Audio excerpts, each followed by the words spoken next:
निषाद ने रात भर में कुशल पुल तैयार करवा दिया। जहाँ छोटी लगे वहाँ छोटी, जहाँ बड़ी लगे वहाँ बड़ी। निषाद ने गंगा के ऊपर एक अस्थायी पुल तैयार करवा दिया।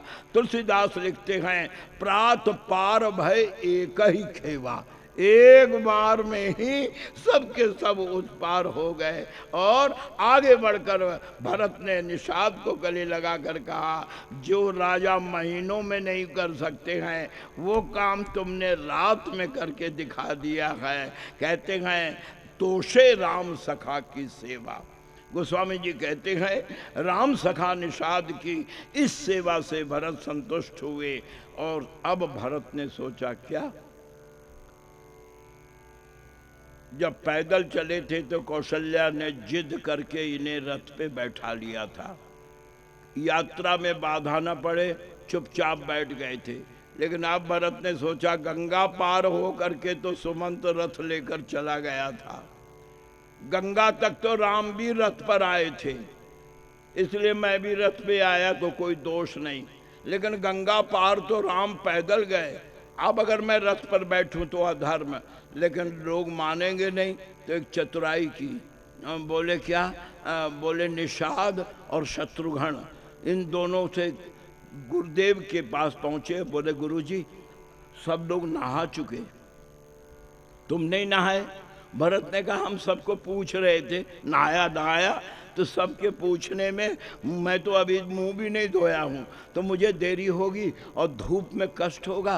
तो शत्रुघ्न को लेकर और निषाद राज को रास्ता बताने के लिए लेकर आप लोग आगे बढ़िए, मैं एक घोड़ा रख लेता हूँ और 2 सईस भी रख लेता हूँ, तो मैं पूजा करके नहा करके घोड़े पर तुरंत आप लोगों से मिलूँगा। और घोड़ा रख लिया और अपने 2 नौकर को भी रख लिया। अपने 2 सेवकों को कहा, तुम दोनों रुक जाओ, और एक अपना घोड़ा रोक लिया। लोगों ने देखा जब घोड़ा रोक लिया, सेवक भी रोक लिया, तो घोड़े पर आएंगे ही आएंगे। लेकिन भाइयों, जब भरत ने देखा कि अब धूल भी नहीं दिखाई पड़ रही है, यानी सब लोग मीलों दूर चले गए, तब भरत पलटे और गंगा जी को प्रणाम करते हैं और कहते हैं, मैं स्नान तो अभी नहीं कर पाऊंगा, मेरा स्नान तो राम के चरणों को जब तक आंखों से धो नहीं लूंगा तब तक मेरा स्नान नहीं होगा। लेकिन एक बात है, क्या? जोरी पानी बर मांगो ये हो, हाथ जोड़कर गंगा आपसे मांगता हूँ, सीता राम का प्रेम मुझ पर बना रखे। और यह कहकर भरत चले। 2 मील निकल गए, सूरज धूप आ गया सिर पर, धरती तपने लग गई, पांव रखना मुश्किल पड़ रहा है। लेकिन भरत घोड़ा पीछे पीछे आ रहा है, सेवक उसको टहलाते ला रहे हैं, सेवक डोरियाए। और लेकिन भरत, गोस्वामी जी कहते हैं कि भारत पया देहि पांव सिधाए, और कोतल, कोतल माने घोड़े को संभालने वाला, कोतल संग जाहि डोरियाए। जो घोड़े का कोतल था वो उसको लगाम पकड़कर पीछे ले जा रहा। 2 मील जब निकल गया, अब दोनों सेवक बार बार भरत से कहते हैं, क्या?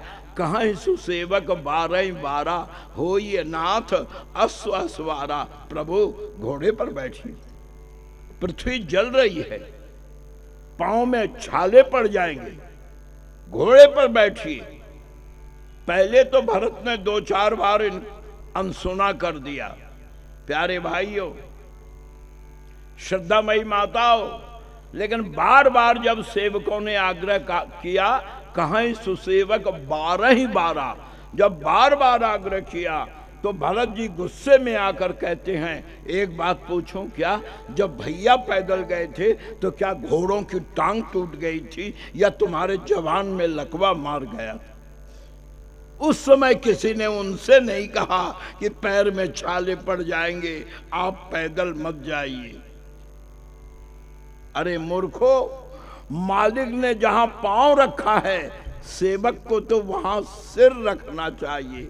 राम अगर पांव से गए तो मेरा फर्ज बनता था कि मैं सिर भर जाऊं उचित यश मोरा, सिर भर जाऊं उचित यश मोरा, सब ते सेवक धर्म कठोरा, सब ते सेवक धर्म कठोरा, सिर बल जाऊं उचित यश मोरा, सब ते सेवक धर्म कठोरा, सिर भर जाऊं उचित यश मोरा, सब ते सेवक धर्म कठोरा।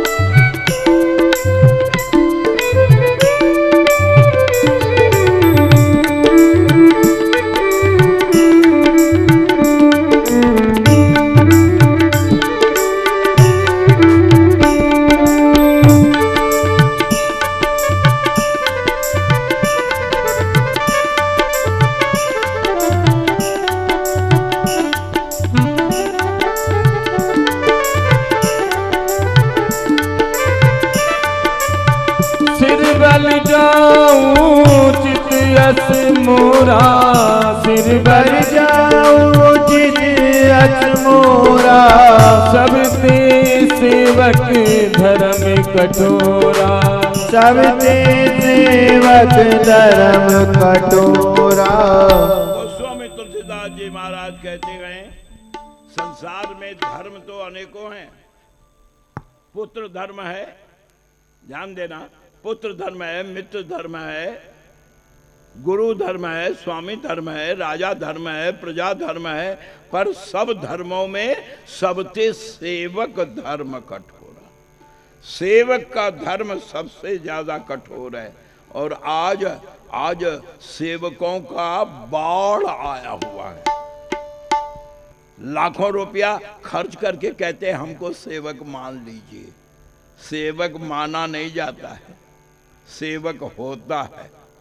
गोस्वामी तुलसीदास जी कहते हैं, भरत कहते हैं सेवक बनना तो सब चाहते हैं, पर जानते नहीं है कि सेवक का धर्म क्या है। सबते सेवक धर्म कठोरा। और धर्मों में तो अपनी गलती की सजा मिलती है, ध्यान दो। और जितने धर्म है उनमें तो अगर आपने गलती की, श्री राम श्री राम, यही तो सत्संग है। यहाँ यही एक जगह है जहाँ हम केवल राम के हैं और हमारा कोई पहचान नहीं है। हमारी सिर्फ एक पहचान है कि हम इस समय राम को कह रहे हैं और हम राम को सुन रहे हैं। हम सब इस समय राम परिवार हैं, अतः सब लोग एक हैं, इसमें कोई कमी नहीं। बड़े ध्यान से सुनना। देखो हनुमान जी की इच्छा, मैं तो पूरी कोशिश कर रहा हूँ और आपसे वादा भी किया, एक दिन का टाइम भी आपका लिया कि भरत मिलाप हो जाए। पर भाई अभी तो गंगा किनारे से पार हुए हैं, अभी तो बड़ा लंबा रास्ता बचा हुआ है और फिर वहाँ पहुँच के भी बहुत सारी बातें होनी है। हुआ क्या, भरत ने एक कसम खाई, तभी लोगों ने साथ दिया। क्या कसम खाई थी मालूम है? मैं शीघ्रता के कारण आपको राज दरबार पूरा नहीं सुना सका। राज दरबार में लोगों ने कहा कि हम सब लोग उनके साथ गए थे पर राम ने सबको छोड़ दिया। मंत्री ने समझाया तो मंत्री को भी उन्होंने वापस लौटा दिया। पिता मर गए लेकिन राम नहीं लौटे। भरत जी, आपको उम्मीद है कि राम लौटेंगे, राम राज मंजूर करेंगे? भरत ने कहा हाँ, मुझे उम्मीद है। बोले क्यों? बोले इसलिए मैं जानता हूं कि सब कुछ मेरे खिलाफ है। उस समय भरत ने कहा सभा में, यद्यपि जन्म कुमातुते, पहला तो मुझ में इस समय ये कमजोरी है कि मेरी माता का ही कलंक है, मैं मुंह दिखाने काबिल नहीं हूं।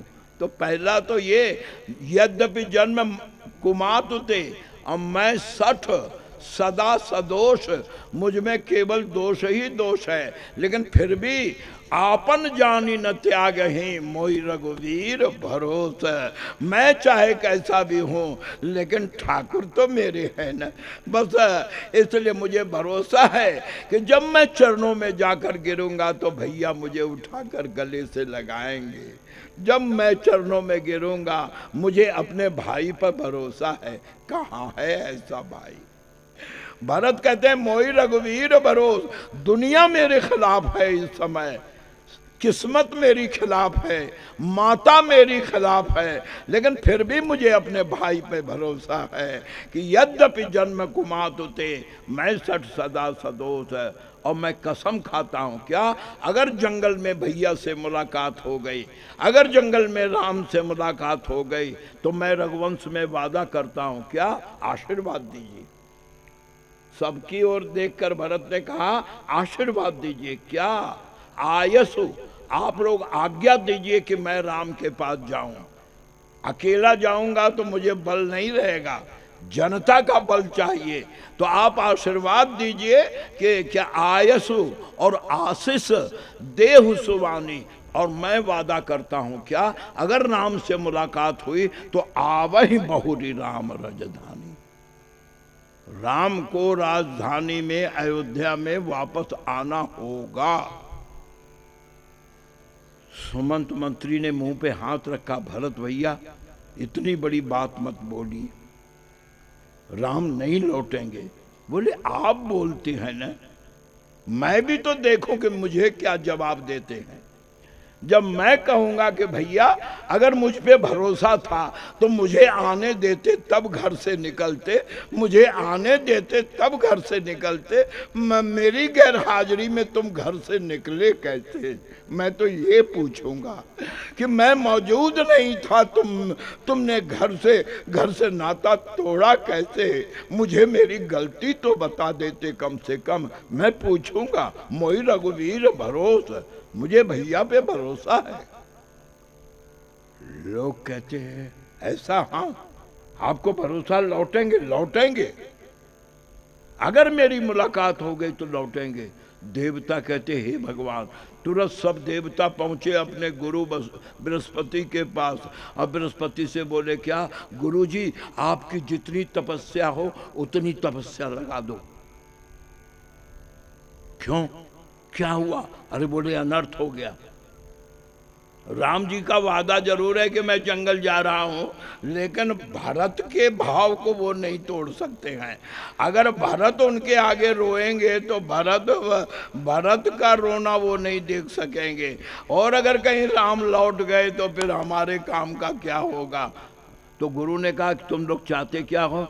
बोले गुरुसन कहे वो, सब देवता, इंद्र सब देवता कहते गुरुसन कहे वो, करिए प्रभु सोई, क्या रामई भरतई भेंट न होई। ये 14 साल तक राम आगे चलते रहे, भरत पीछे चलते रहे, दोनों में मुलाकात न हो, क्योंकि भरत ने कहा है कि अगर मुलाकात होगी तो मैं घर लौटा के लाऊंगा, कसम खाइए। और भरत भी रघुवंशी हैं, ध्यान दो, दोनों रघुवंशी हैं।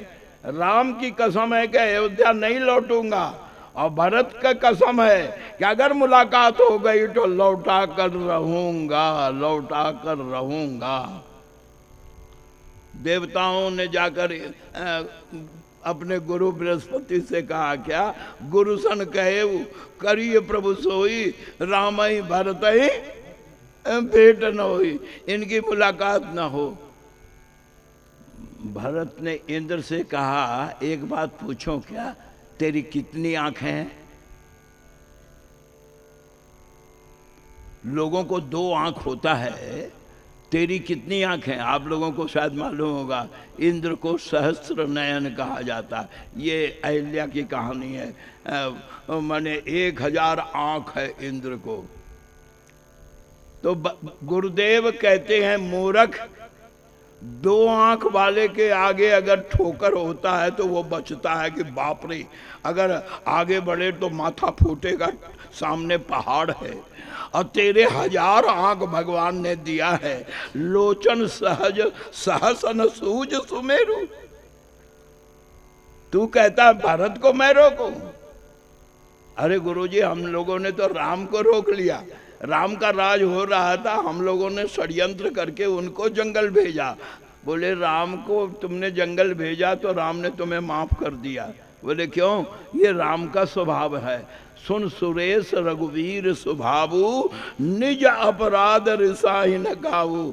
अगर उनकी कोई गलती करता है तो राम कहते हैं बच्चा है, अज्ञानी तो अज्ञान करेंगे ही, वो ध्यान नहीं देते हैं तब। लेकिन जो अपराध भगत कर करई, राम रोष पावक सो जरई। तुमने राम राज में विघ्न किया तो राम ने तुम्हें क्षमा कर दिया, क्योंकि उनका अपराध था।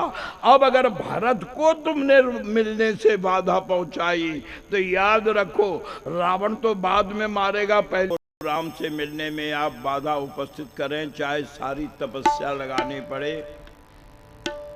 बृहस्पति ने झुंझला करके कहा कि मूर्ख, अगर भरत के मार्ग में पड़ने की कोशिश की तो रावण तो बाद में, पहले राम के कोप में पड़ना पड़ेगा। देवताओं ने कहा तो हम क्या करें? बोले जो धरती वालों ने किया है। धरती वालों को जब राम छोड़कर जंगल में चले गए तो धरती वालों ने भरत का सहारा पकड़ा। अब वो राम के साथ नहीं है तो समस्त अयोध्यावासी भरत के पीछे चल रहे हैं, यानी भरत को नेता मान चुके हैं, भरत की यात्रा में सबके सब चल रहे हैं। तब जब धरती वालों ने भरत को अपना नेता मान लिया है, तो अब तुम्हारा भी कल्याण ये है कि राम से कुछ नहीं बनेगा। अगर भरत रोए तो राम वापस आ सकते हैं। तो एक काम करो, क्या? भरत की शरण में जाओ। भरत चाहे तो तुम्हारा भी ख्याल रख सकते हैं, वरना अब तो कोई उपाय नहीं। तो आप आश्चर्य करेंगे, गोस्वामी तुलसीदास लिखते गए, ये देवता इतने स्वार्थी हैं कि अब तब राम राम कर रहे थे कि राम जी हमारा काम करेंगे, राम जी।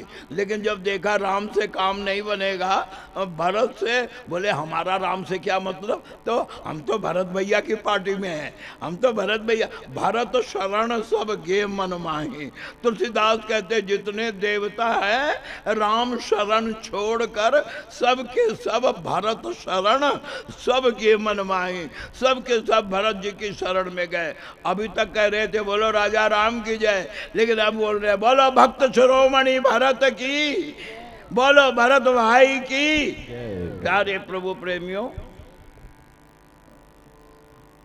इतने लोग बैठे हैं और जय हो ऐसा हो रहा है जैसे मरा गिरा हुआ। जय बोलने में इतना डर लग रहा है तो जय करने का मौका आएगा तब तुम्हारी हालत क्या होगी? अरे जय बोलने में भी कोई टैक्स लगने वाला है क्या? जब तक नहीं लगा है बोलने पर तब तक बोल लो। कम से कम अपनी वाणी का तो उपयोग करो। बोलो राजा रामचंद्र जय। अभी सब नहीं बोले, कुछ की नींद नहीं खुली है। और ध्यान दो, जब यहाँ पर यज्ञ शुरू किया है ना, तो सब भक्तों ने मिलकर के जब इस यज्ञ शुरू किया तो यहाँ से पाप भाग गया। अब पाप भाग कर पहुँचा भगवान के पास और भगवान से जाकर बोला हमको भी तो आपने ही बनाया है ना, तो हमें तो वहाँ से लोगों ने भगा दिया, अब हम कहाँ जाएं, हमको भी रहने की जगह दो। तो भगवान ने कहा ठीक है, एक काम करना, क्या? जब भरत यात्रा शुरू हो और अगर हमारा जय जयकार हो, भरत भैया का जय जयकार हो या कीर्तन हो, उस समय जो चुप रहे ना उसके सिर पे बैठ जाना, क्योंकि वो चुप है, वो विरोध नहीं करेगा, वो तुमसे विरोध नहीं करेगा। तो अगर पाप को सिर पे बैठाना हो तो तुम्हारी मर्जी है, वरना प्रेम से बोलो ना, बोलो बजरंगबली की जय। अरे सोचो, तुम जवान लोग बैठे हो, मैं 92 साल का बुढ़ा आदमी बैठा हुआ हूँ, फिर भी तुम्हारी आवाज़ अभी तक नहीं बनी। यज्ञशाला से बाहर चले और जहाँ भाऊ बैठे हैं ना वहाँ से दौड़ते हुए आवे कि इतना हल्ला काहे को होने लग गया पंडाल में। एक बार जय जयकार करो, बोलो बजरंगबली की जय। अब मजा आया।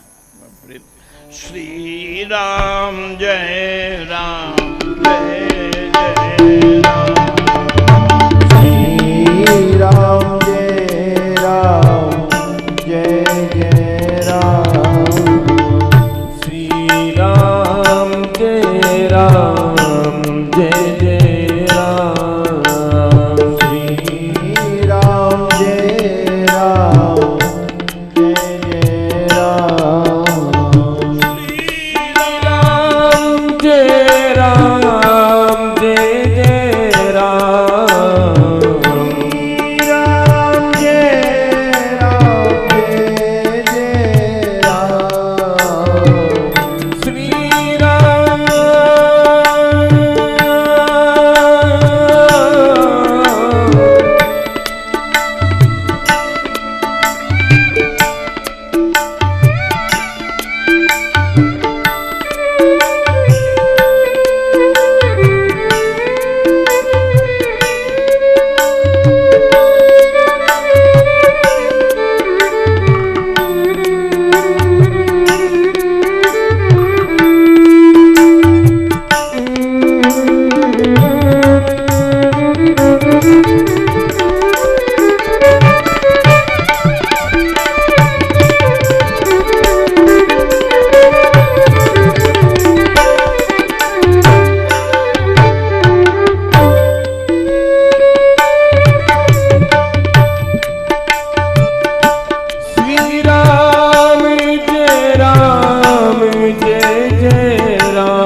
श्रद्धामयी माताओं, बड़ा ध्यान दें। मर्यादा पुरुषोत्तम भगवान राम के प्रेम में पागल होकर के भरत भाई प्रयाग तीसरे पहर पहुंचे। लोग तो दोपहर के पहले पहुंच चुके थे क्योंकि सब सवारी पर गए थे, लेकिन भरत चूंकि पैदल चले हैं इसलिए तुलसीदास जी महाराज कहते हैं भरत तीसरे पहर का कीन प्रवेश प्रयाग। और लोगों ने देखा, बोले घोड़ा तो है लेकिन घोड़े का पता तो है नहीं, घोड़ा तो न जाने भीड़ में कहाँ खो गया। जब भरत त्रिवेणी चले तो लोगों ने भरत का पांव उठते हुए जो देखा तो तलवे में सुई के नोक वर भी जगह नहीं थी जहाँ की छाले न पड़ गए हों। झलका झलकत पायन कैसे पंकज कोश ओस कन जैसे। देखकर सब लोग दुखी हुए कि हम लोगों ने तो इन्हें कष्ट दिया, अगर आराम से आते तो शायद इतने फफोले नहीं पड़ते पाँव में, लेकिन हम लोगों को छिपाने के लिए कि मैं सवारी पर आया हूँ, घोड़ा रख के भी ये पैदल आए, तो सब लोगों ने तय किया अब भरत को टोको मत, इनकी मर्जी आए ऐसे ये चले, इन पर कोई दबाव मत डालो। और जब प्रयाग के ऋषि भरद्वाज ने भरत का स्वागत किया तो बोले भरत, तुमने तो राम भक्ति का आदर्श दुनिया को दिखाया, राज्य त्यागना तुम्हारा कोई आदर्श नहीं है। आप लोग सोचिए, जब भरत आए थे तो प्रजा का एक व्यक्ति भी इनको देखना नहीं चाहता था, आप लोगों ने सुना है। तो जिस आदमी को जनता का एक व्यक्ति भी देखना न चाहे, वो अगर वहां का राजा बने तो टिकेगा क्या? इसलिए राज छोड़ना कोई बड़ी बात तुम्हारे लिए नहीं है, लेकिन तुम्हारे पैर के, राजकुमार के पैर के फफोले बता रहे हैं कि राम अगर पैदल गए हैं तो मैं भी पैदल चलूंगा। तुम्हारा राम प्रेम सराहनीय है, और तुम ये ग्लानि जो करते हो कि केकई ने राम को जंगल भेजा, ऐसा कुछ नहीं है। भरद्वाज कहते हैं तुम गलानि जन जिय करहु समुझ मातु करतूत तात के कई दोष नहीं, के कई का कोई अपराध नहीं है, गई गिरा मत धोते। सरस्वती ने उनके दिमाग को खराब किया। सुनकर भरत जी हंस के कहते हैं आपको क्या लगता है मैं अपनी माँ की करनी से दुखी हूं? नहीं।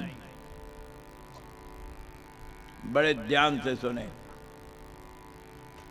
भगवान श्री भरत जी भरद्वाज से कहते हैं आपको ये लग रहा है कि, बड़े ध्यान से सुनना, भरत जी महाराज कहते हैं कि आपको लग रहा है कि मैं अपनी माँ की करनी से दुखी हूं, तो नहीं, मोहि न माँ तो कर तब कर सोचो। मुझे माता की करनी से क्या मतलब, जो करेगा वो भरेगा। तो क्या पिता के मरने का दुख है? बोले पिता हूं मरे कर नाहि न सोचो। पिता के मरने का भी मुझे कोई दुख नहीं है। क्यों? मेरे पिता ने कोई रोग में तड़प के तो प्राण दिया नहीं है। राम विरह तज तन छन भंगु, तो भूप सोच कर कवन प्रसंगो। फिर पिता के लिए क्या सोचना? तो क्या तुम्हारा परलोक बिगड़ गया? राम के जंगल आने का कलंक लगा, इसका दुख है? बोले नहीं, मुझे परलोक बिगड़ने का भी दुख नहीं है। तो लोगों में तुम्हारी निंदा हुई कि भरत के कारण राम को जंगल हुआ, तो क्या निंदा का दुख है? बोले नहीं, निंदा का भी दुख नहीं है। तो फिर तुम्हारा दुख क्या है? भरत जी कहते हैं आज तक किसी ने पूछा कि मेरा दुख क्या है? किसी ने आज तक मुझसे पूछा? आज त्रिवेणी की धारा के सामने एक संत हमसे पूछ रहा है कि हमारा दुख क्या है, तो आज मैं झूठ तो बोलूंगा नहीं। संतों का समाज, त्रिवेणी की धारा, तीर्थपति प्रयाग, तो मैं झूठ तो नहीं बोलूंगा। मुझे केवल एक दुख है। क्या? ध्यान दीजिए, प्रयाग के लोग भी बैठे हैं, अयोध्या के लोग भी बैठे हैं, जंगल के लोग भी बैठे हैं, और भरद्वाज जी से भरत कहते हैं कि मोहि न मातु कर तब कर सोचू। मुझे माता की करनी का सोच नहीं, नाहि न डर जग जान ही पूछो। ये भी परवाह नहीं कि दुनिया के लोग मुझे बुरा समझते हैं। अपितहु मरह कर नाहि न शोको। पिता के मरने का भी मुझे कोई दुख नहीं है। और नाहि न डर बिगड़हि परलोको। परलोक के बिगड़ने का भी डर नहीं है। तो फिर दुख क्या है? सुनो, भरत जी कहते हैं कि मेरा दुख ये है। क्या? कि यही दुख दाह, इस दुख से, इस